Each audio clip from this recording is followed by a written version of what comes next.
Critical Role is throwing up massive death flags, Matt Mercer's love of Magic the Gathering deepens, and a first look at the new God of War series on Amazon. This is exciting. Before we talk impending doom on Critical Role and impending awesomeness with God of War, why not take a second to hit those like and subscribe buttons? It's totally free and it really helps these videos out.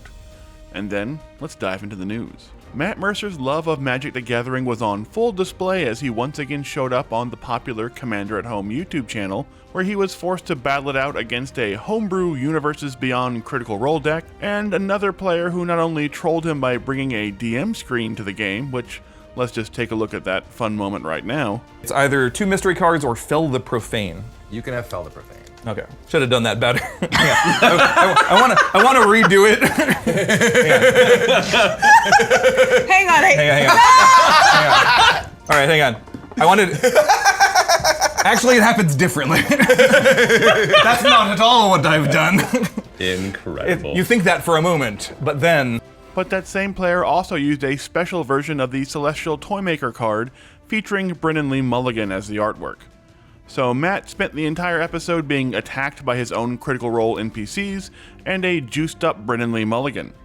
It was an absolute joy to watch and a reminder that as Beacon looks to expand into a true multi-platform streaming app, it needs more and more content. And clearly Magic the Gathering content is something Matt Mercer is deeply interested in creating. So check out his appearance on Commander at Home and don't be shocked if those occasional Critical Role Commander videos become a monthly or even weekly occurrence as Beacon looks to crank out more content and expand their viewer base. I'm gonna pump those numbers up. Those are rookie numbers in this racket.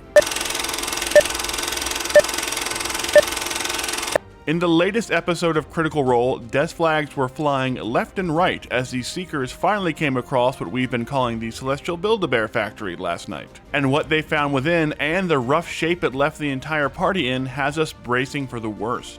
First off, before they even made their way to the location of the celestial rituals, the Stone of the Night Song finally attuned to Valus via trauma, as she was attacked and nearly carried away by a flock of possessed nightingales, and so now she wields part of that necromantic power that brought back Octus, and with her very different agenda from the rest of the group, namely wanting to bring back one of those dead Shaper gods, this could potentially end in party PvP if she decides to try and press the issue.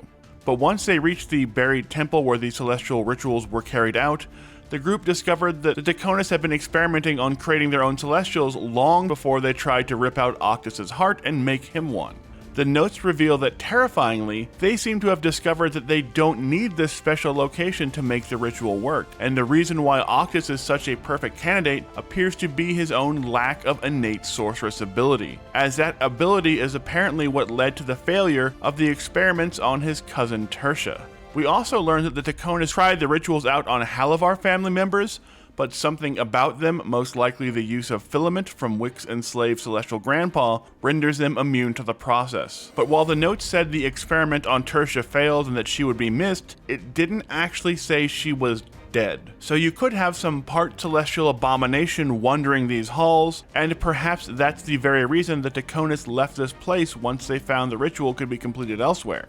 And with the Seekers being battered and bruised after fighting the corpses of the Barrow Guard left to guard this hidden place, with some of them having around 10 hit points, the idea of fighting that kind of a creature in the final episode next week seems like a death sentence. We also got mention of a mysterious person called the Cloak, which I suspect could wind up being Hal as part of my whole Hal is secretly the spy master of Thiazi's whole operation theory.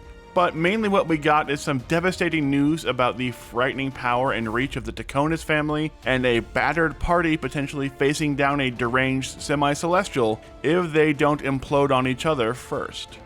This all seems horrible. And finally, we got our first look at the upcoming God of War series from Amazon, featuring Ryan Hurst as Kratos and Callum Vinson as his son Atreus. And man, they have really nailed the look so far. While Atreus does appear younger in this version of the story than he did in the video games, the costuming still looks amazing, and Hurst looks every bit the part of Kratos. But Hurst is no stranger to God of War, as he played the famous Dad Bod Thor in God of War Ragnarok, but made the jump from God to Ghost of Sparta for the live series. And so far we are very impressed. And with Ronald D. Moore of Battlestar Galactica reboot and Star Trek Deep Space Nine fame at the helm, after Rafe Judkins, the man who many fans may remember as the showrunner of the, we'll call it controversial Wheel of Time series, left the series after Amazon hit the reset button on his project, we're starting to get pretty excited for this series to finally arrive sometime in the next year or so. And that's all the stories we have time for this week. Let us know which was your favorite down in the comment section, and don't forget to hit those like and subscribe buttons.